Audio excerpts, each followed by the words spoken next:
नितिन ने अपने चेहरे के ऊपर एक कुटिल सी मुस्कान लेकर आया और उसके बाद में अपना सिर हिलाने लगा। मुझे पता है ये ऐसे नहीं सुधरने वाला। नितिन, अब तुझे कुछ तो करना ही होगा। उसके बाद में नितिन ने अपनी आंखें उस बुजुर्ग व्यक्ति की तरफ गड़ा डाली। फिर नितिन ने कहा, मैं यहाँ पर और किसी काम से नहीं आया। बस मैं यहाँ पर ये जानने के लिए आया हूँ आखिरकार तुमने अर्जुन के साथ में वह सब क्यों किया। मैं अर्जुन को यहाँ पर न्याय दिलाने के लिए आया हूँ। अर्जुन ही नहीं, वह सभी भी तुम्हारी वजह से उनकी जिंदगी चली गई। लेकिन नितिन की बात सुनते ही अब उस सूरज के पीछे से एक और 6 स्टार लोहार बाहर आता है और वह कहता है, क्या इस अर्जुन के लिए न्याय? लेकिन इसको न्याय किस लिए चाहिए? इसको 20 वर्षों से एल्डर सूरज बहुत कुछ सिखाने की कोशिश कर रहे हैं, लेकिन आखिरकार ये आज तक एक नॉर्मल सा हथियार भी नहीं बना पाया।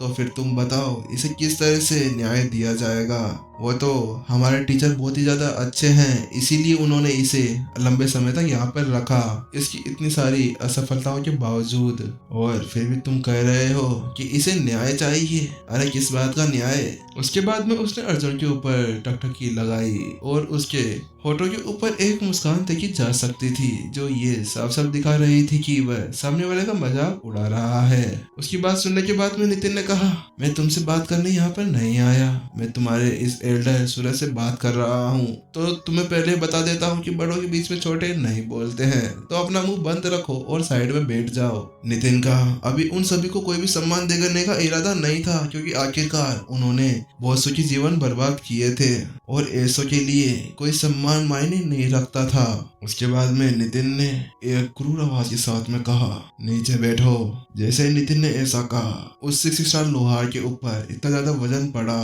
कि वह अपने घुटनों के ऊपर बैठने में मजबूर हो गया, क्योंकि वह उस ताकत को बिल्कुल भी सहन नहीं कर पा रहा था। तुम्हारी इतनी हिम्मत कैसे हो गई कि तुम यहाँ पर लोहार स्कूल के अंदर आने के बाद में ऐसी हरकत करोगे? आखिरकार तुम्हें इतनी हिम्मत किसने दी है? जल्दी से सूरज के पीछे से एक और लड़ाकू निकलकर आगे आता है। उसके चेहरे के ऊपर गुस्सा देखा जा सकता था, उसकी आंखों के अंदर आग फूट रही थी। बिना किसी झिझक के उसने जल्दी से अपनी स्टोरी के अंदर से एक तलवार बाहर निकाल ली। नितिन के सामने अभी जो लड़ाकू आ रहा था वह 6 स्टार लोहार के साथ में एक संत लेवल स्टेज 1 का लड़ाकू भी था और उसके पास में एक आत्मा लेवल की तलवार भी थी। उसने जल्दी से नितिन की तरफ वो तलवार घुमा दी, लेकिन नितिन ने एक मुस्कान के साथ में अपनी उंगली ऊपर उठाई और उसकी तलवार को हवा के अंदर उड़ा दिया। और उसके बाद में उसने उस तलवार को पकड़ते हुए डिंग, और उसी साथ में वह तलवार अब नितिन की हो गई थी, क्योंकि अब उस तलवार ने अपने मालिक को पहचान लिया था। लेकिन वहीं दूसरी तरफ खुद की तलवार को किसी और आदमी का होते देख 6 स्टार लोहार के मुंह से खून बहने लगा। आखिर तुम हो कौन? यह देखते हुए कि केवल एक ही टेप के साथ में अपनी तलवार को दूसरों को स्वीकार करते हुए देख उन तीनों के मुंह लाल हो गए, पूरी बॉडी कांपने लगी थी। इसीलिए उन्हें पता चल गया था कि उनके सामने का वो लड़ाकू कोई साधारण लड़ाकू नहीं था। इसीलिए आखिरकार सूरज का चेहरा गंभीर हो गया और उसने नितिन से वह सवाल पूछ ही लिया। उस सवाल को सुनते हुए नितिन ने एक मुस्कान के साथ में कहा, जैसा कि मैंने तुम्हें पहले भी बताया था कि मैं यहाँ पर अर्जुन को न्याय दिलाने के लिए आया हूँ। नितिन की उन बातों को सुनने के बाद में सूरज ने कहा, आखिरकार तुम क्या चाहते हो? मैं तुम्हें क्या बताऊं? मैंने तुम्हें बताया ना, मैं इसको इतने समय से लोहार सिखाने की कोशिश कर रहा हूँ, लेकिन इतना समय हो गया ये सीख ही नहीं पा रहा, तो इसमें क्या मेरी गलती है? मैं तो अपनी पूरी कोशिश कर रहा हूँ इसको सिखाने की।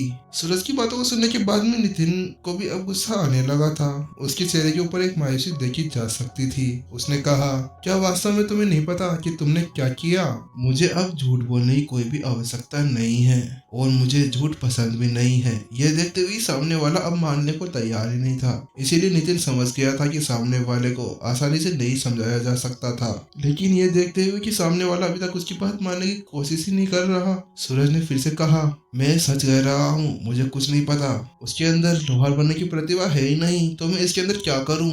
क्या इसके लिए भी मैं ही दोषी हूँ? और अगर तुम्हें मेरे ऊपर विश्वास नहीं है तो तुम खुद अर्जुन से पूछ सकते हो, क्योंकि आखिरकार एक लोहार जो नस्वर लेवल का एक हथियार भी नहीं बना पाता, तो आखिरकार वो एक बड़ा लोहार कैसे बन सकता है। अब ये देखते हुए कि सामने वाला अपने शब्दों के ऊपर टिक गया है, इसीलिए नितिन ने अपना सिर हिलाते हुए उससे कहा, क्योंकि ये मामला है, आप अपनी गलती मानने को तैयार नहीं है तो ठीक है, मुझे आपको कुछ बताना होगा, शायद उससे आपको कुछ याद आ जाए। शायद आपकी यादें अभी भी कमजोर है, इसीलिए मेरी बातों को ध्यान से सुनना। सूरज को गहराई से देखते हुए नितिन ने कहा, जिस साधना टेक्निक का वो यूज करता है वह अयस्कों को ढूंढने के अंदर अच्छी है, लेकिन एक लोहार के लिए बिल्कुल भी अच्छी नहीं है, क्योंकि उसके साथ में जब भी वह अर्थ फायर का यूज करता है तो उसके साथ में उसकी झेकी मिलकर उसका तापमान नियंत्रण नहीं कर पाती, जिसकी वजह से जब भी वह एक हथियार को शेप देने जाता है तो हमेशा उसका शेप बदल जाता है या वह तैयारी पूरी तरह से खराब हो जाता है, जिसके साथ में उसके लिए एक लोहार बनना असंभव सी बात है। अब तुम मुझे समझाओ कि आखिरकार यहाँ पे चल क्या रहा है, क्यों एक लड़ाकों को गलत साधना टेक्निक दी जा रही है। लेकिन जैसे ही नितिन के मुंह से वह शब्द सूरज ने सुने, उसका चेहरा पीला पड़ गया। वह अंदर ही अंदर पूरी तरह से कांपने लगा था, लेकिन अपने उन सभी एक्सप्रेशंस को बाहर नहीं ला रहा था। उसने अपनी मुट्ठी पीठ के पीछे रख ली और कसकर पकड़ ली थी। उसकी नसें दिखने लगी थी। मैं सिर्फ एक नॉर्मल ट्रेनर हूँ, मैं इन्हें केवल लोहार सिखाता हूँ, ना कि इनको साधना देता हूँ। तो क्या इसमें मेरी गलती है? क्या मैं इनको साधना के बारे में बताया फिरूं?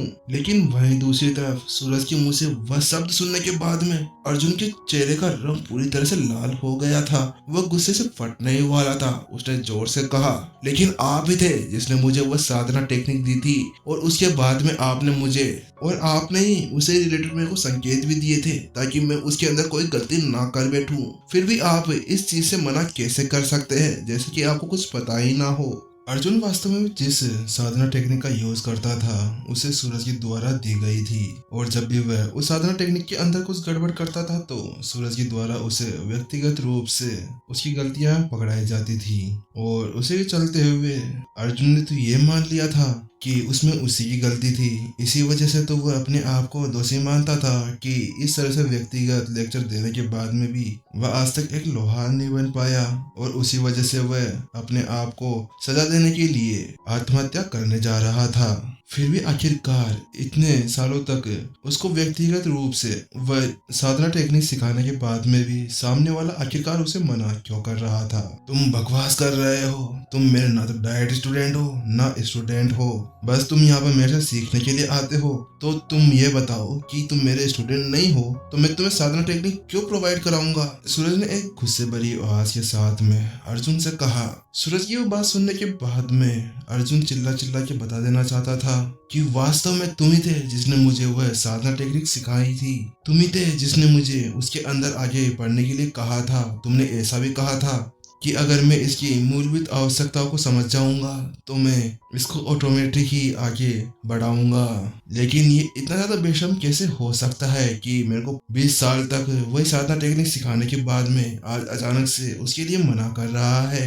और अब इसी के साथ में अर्जुन समझ गया था कि आखिरकार क्यों वह मुझे व्यक्तिगत रूप से सिखाने और अपना समय समर्पित करेगा। अर्जुन की बातें सुनने के बाद में सूरज ने कहा, अच्छा तो तुम्हें मैंने 20 साल पढ़ाया, 20 साल मैंने तुम्हें सिखाया और तुम आज जाकर उसका ये फल दे रहे हो, इसलिए क्या मैंने तुम्हें सिखाया था और आज तुम मुझे उसका कोई फल ना देने की जगह पर अपने साथ में एक लड़ाकू को लेकर आए हो और मुझे और मेरे कुछ स्टूडेंट्स को पिटवा रहे हो। अब आप बहुत ज्यादा बोल रहे हैं, आप मेरी साफ साफ बात का तो जवाब दे नहीं रहे और बस फालतू की बातें करे जा रहे हैं। ये देखते हुए कि अब सामने वाला बिल्कुल भी मानने को रेडी नहीं था और बस फालतू की बकवास करे जा रहा था, और जैसे जैसे वो बोलता जा रहा था उसके शब्द और भी मजबूत होते जा रहे थे। नितिन ने अपने सामने पड़ी हुई उस टेबल पर टैप करने लगा, क्योंकि अब उसे धीरे धीरे गुस्सा आने लगा था, क्योंकि अब तुम ऐसे नहीं मानने वाले, तो मुझे लगता है तुमसे अब दूसरे तरीके से ही वह शब्द निकलवाने होंगे। पैंग! और उसी के साथ में नितिन ने अचानक से सूरज के मुंह पर एक जोरदार पंच मारा, जिसके साथ में सूरज अपनी जगह से उड़ गया और उसके मुंह से ताजा खून बहने लगा। तुम्हारी इतनी हिम्मत कैसे हो गई? तुम यहाँ पर खड़े होकर मेरे ऊपर वार कर रहे हो, तुम्हें पता है ना तुम अभी कहाँ पर खड़े हो? अपने मुंह से खून साफ करते हुए सूरज ने नितिन से कहा। उसका पूरा शरीर उस वार के बाद में कांपने लगा था।